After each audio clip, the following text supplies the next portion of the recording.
How to read x-rays out loud. If you are a PA, nurse practitioner, or a medical student new to orthopedics, this talk is for you. This is a step-by-step guide on how to read x-rays, how to interpret them, so you can read them confidently in fracture conference.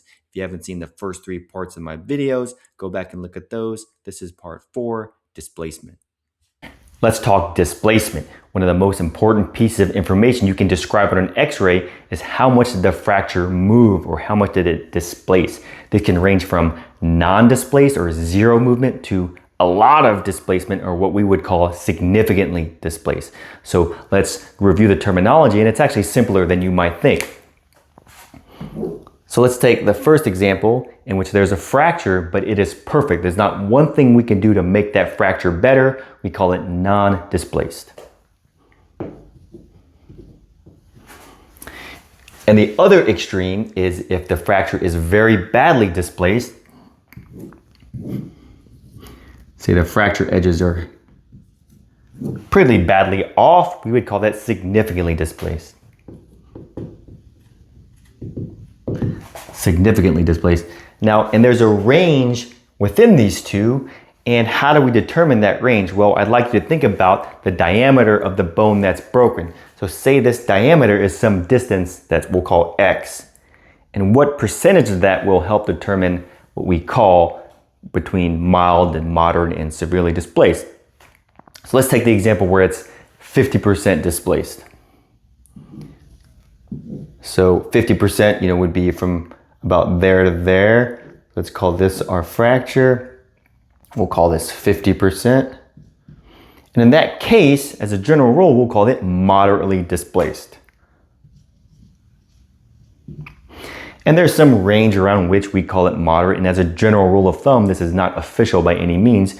I would say between 25 and 75% displacement, you could safely call moderate.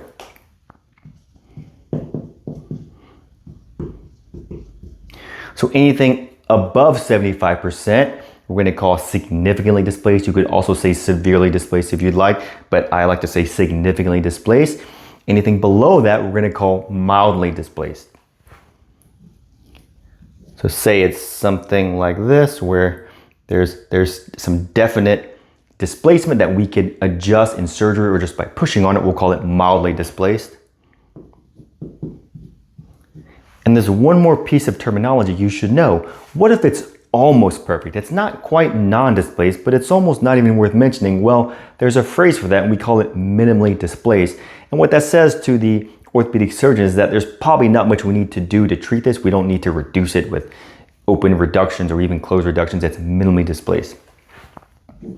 So to draw that, it would be maybe some slight impaction or some slight distraction. It's not quite perfect, but it's not quite mild. We'll call that minimal. So just by using these 5 words, non-displaced, minimal, mild, moderate, severe, you can usually come up with a treatment plan. For example, if you have an 80-year-old with a non-displaced distal radius fracture, well, that's sort of all the orthopedic surgeon needs to know to come up with a treatment plan, versus I have a 25-year-old with a significantly displaced femoral shaft fracture. Well, again, the surgeon doesn't need to know that much more information to make a treatment decision. So let's look at some real x-rays to see that in action. So on our levels of crushing x-ray rounds, we've already been through level 1. We can start the first sentence. We know which bone and where on the bone based on the diaphysis and the physis and the metaphysis. We know if the bone has a head and a neck. And now we're talking about displacement. So if you haven't seen the other talks, I advise you to go back and look at those. So as we talked about, we have different levels of displacement. So on this first x-ray, which we'd call an AP of a skeletally immature tib fib, we have a non-displaced tibial diaphyseal fracture. On our second example, as you can see, it's not quite non-displaced. There is maybe a millimeter of a step off here and here, but it's not really anything that we necessarily need to reduce. So we would call this a minimally displaced distal tibial metaphyseal fracture.